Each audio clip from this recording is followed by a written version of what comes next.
All right, hi everybody. It's Randy Murphy here, coming to you from the Mobile County Health Department to give you our Monday update on the effect of the pandemic COVID-19 on Mobile County and its residents. So we'll go straight to the local numbers today, since on Monday we usually have a little bit more to talk about than normal. So this morning, Mobile County had 3,036 COVID-19 patients. That's an increase of 18 added yesterday. Over the weekend, I got really nervous about transmission in our community, and I'm still a little bit nervous about it, honestly. But on, let's see, Thursday, we added 66 cases, which was a 2-week high for the number of cases. On Friday, 35. On Saturday, 61 new cases of COVID, and then today, 18. So that put us last week with an overall increase in the number of COVID cases reported among Mobile County residents. And again, that's it's alarming to folks here at the health department that, we see a lot of people out and about and just carrying on with their lives as if, COVID is over, but we are very much still in the throes of a COVID pandemic and are seeing its impact on Mobile County. There are bright spots, but I just want everybody to remember that we continue to see an increase, a steady overall increase in the number of COVID patients diagnosed each week. The age group of our most recent cases are much younger. So these are the age groups that are moving about in the community, have less severe illness, fewer complications, and they are the ones that are responsible for what we call community transmission. So the transmission that's going on outside of healthcare centers and outside of nursing homes and long-term care facilities, that sort of thing. So this is the person-to-person transmission that is happening in our community. Again, we added 18 yesterday. Last week, a total number of 280, an increase from the week before. Slight increase, but an increase nonetheless. Right now, we are reporting 274 patients who were previously hospitalized at some point in their illness.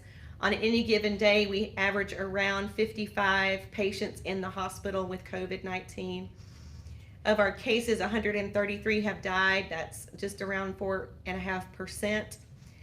And we're calculating presumed recovered, still hovering around just under 60%, with 1,779 presumed recovered from COVID disease based on a formula that is provided in our daily report. So we always talk about the influence of weekends on the report date. There are many less swabs, specimens collected on Saturdays and Sundays, and not all of the laboratories are open on Sundays. So we see this impact as we start the new week, that generally Monday, Tuesday, Wednesday, we see a much lower number of cases reported, and then it begins to build throughout the week. We have a new report that we began publishing Friday, and you will continue to see changes to this. The report that we have been publishing since, I think it was March 30th, was created by me with some help from others on our staff, on our team, and has been populated through a manual process. And we embarked on a relationship with a partner in town, SSI Group, who has been helping us compile the data and presenting it in a multidimensional way so that you can get more information. So the first version of this was reported Friday. We're very thankful to SSI Group for their partnership and their, the support that they are providing at no charge to us for now is greatly appreciated. So we show the number of cases reported by week with the cumulative count. Then we show the daily number of cases reported for the last 14 days with the 7-day and the 14-day moving average. Again, this helps us see how many cases are added on average and smooth out some of the noise that's caused by Saturday and Sunday. Then we're showing the number of cases by sex, hospitalization, and death. So this is looking at the data in a slightly new and different way. Still by age group, but adding hospitalization and deaths on the same chart, and then by race, including hospitalizations and death. So I hope that you're finding that useful. We will still provide our in-depth, sort of expanded characteristics on Monday. So this report will gradually morph into something that SSI Group is helping us with. But for now, I'm still compiling this on Sunday for data running through the previous week. So again, we cap the data on Saturday and then provide this information. So much of it is the same, but we have some additional information that we report on just weekly. Again, the number of COVID among healthcare workers and residents and workers of healthcare facilities is going down slightly because we have fewer cases associated with nursing homes these days. The outbreaks there are improving. They're sort of in a steady state right now, and we have a couple that are even coming out of outbreak status. So we're really looking forward to working with them on that. So, but we are, again, seeing when I account for the long-term care facility cases, if I take the ones out that are associated with the outbreaks, we see the steady rise in the number of cases reported weekly. So this is very concerning that no, we are not through our first wave. You know, we are not over the hump yet. We're not going down, having any of those indicators like 14 days consecutive reduction in the number of cases. None of that is happening.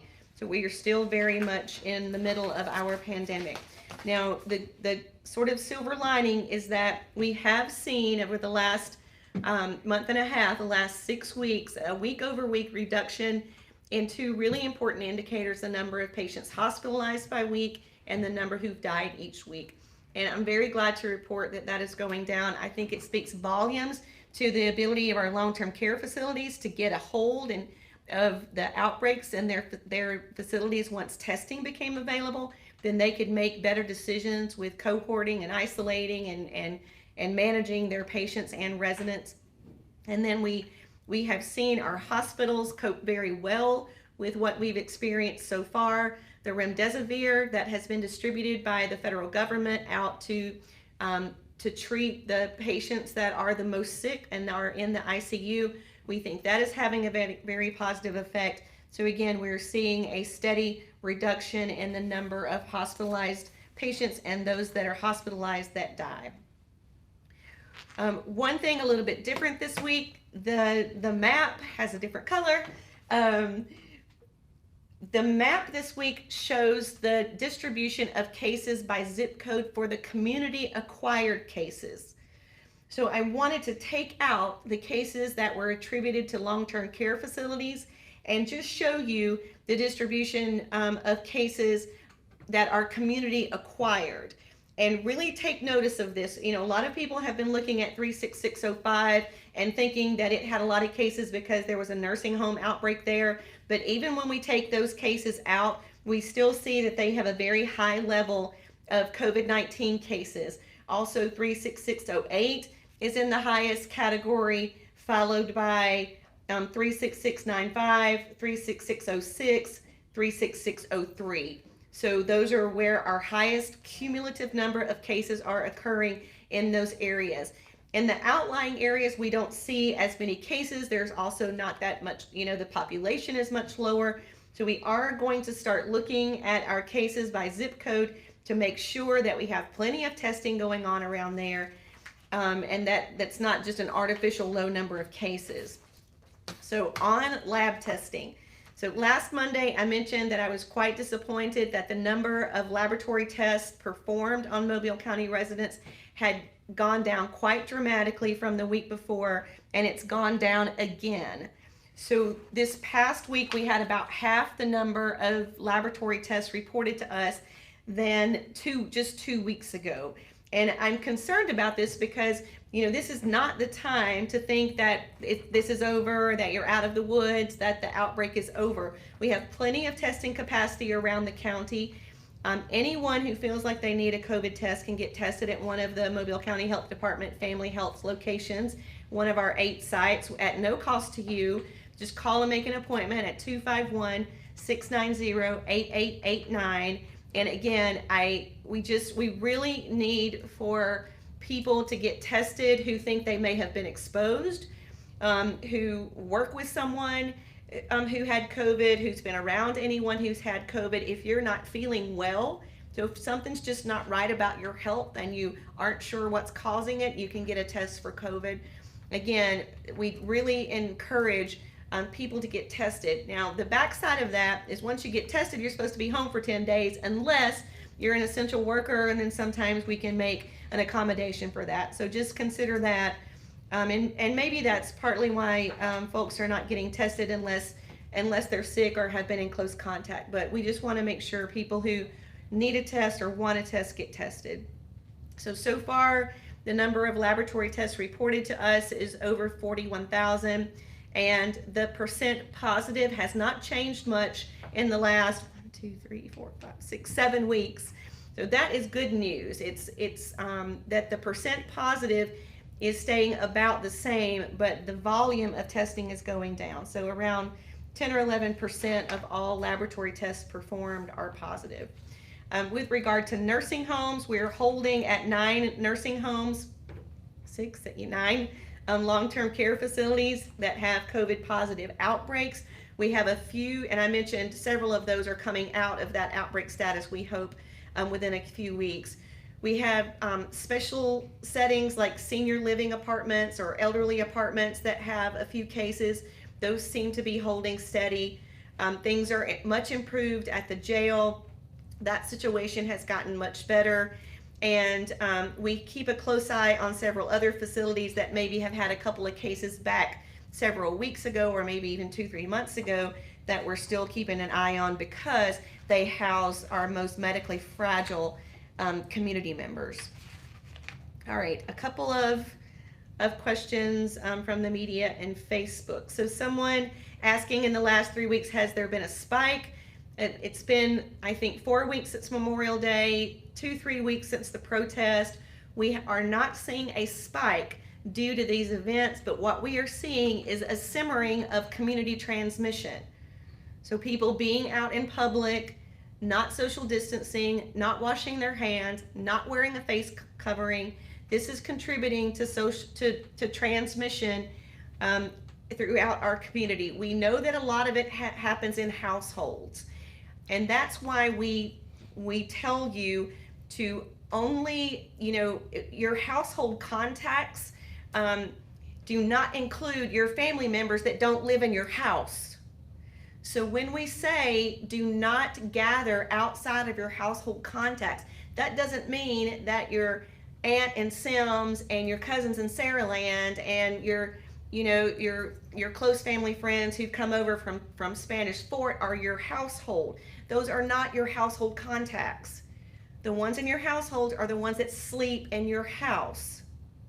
And it's really important that you know that when you go to gatherings that include your family, and they come from different parts of the county or different parts of the state, or maybe even other states, when you are around them within 6 feet and without a face covering and without washing your hands, your risk of COVID transmission goes up because you don't know what the transmission looks like in those other locations. So it's really important when we say non-household gatherings must maintain a 6-foot distance, cover your mouth, cover your cough, wear a face covering, enhance hand hygiene. That doesn't mean the people that sleep in your house. It means anybody else that you're kin to, right? 6 feet apart. So I can't overemphasize that enough.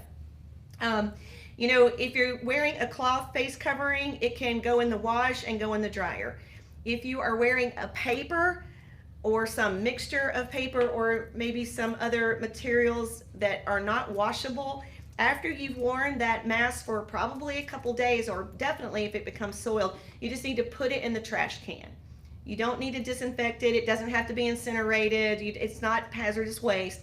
Just, remove it by the ear straps and put it in the trash can. Don't let anybody else, touch it or get around it. Let's see. Couple other things about mandatory face masks. There are other cities, Birmingham, Union Springs, and Montgomery. The city mayors all are requiring the wearing of face coverings. That has not been a decision or a discussion in Mobile County yet that I know of, but as we continue to watch the cases rise, that nothing is off the table. Let's see, here's some concern about things at the detention center. Yes, it's difficult there for isolation quarantine, but things are improving. Someone asking about a lace mask that's lined and has a filter. Um, if if you're sure that most of the air is going through the filter, then that would be okay. But ordinarily, we want it to be a solid cloth. And yes, if you insert a filter, that will help. Is it a given that we will have a second wave? No, it's not a given. We were trying to learn from history. I saw an epidemiologist on the national news this morning that I have a lot of admiration and respect for, and he's now saying that we may not have waves because social distancing seems to be just, a vacant thought just in the back of people's minds. We may never get over the first hump so that we can then see when a second hump comes. It may be just a constant simmering of cases for many months and years. And do I think things will be shut down again like beaches? I think it depends. The current state health officer order and the governor's order lasts right now through July 3rd. I've heard on some state calls that the governor is asking for data so that she and the health officer can look at it and consider things before either relaxing or re-restricting guidance for things like beaches or gatherings. So stay tuned for that.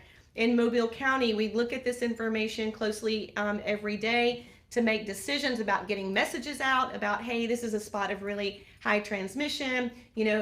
We were in the community on Saturday giving away masks, giving away hand sanitizers, reminding people that, even when you're celebrating Juneteenth and other events, that it's important to adhere to those social distancing guidelines and, wash your hands frequently when you can. So I think I'll stop there unless there's anything that you think I need to address. And we will be back here with you tomorrow to give you our update of COVID on Mobile County. Thank you.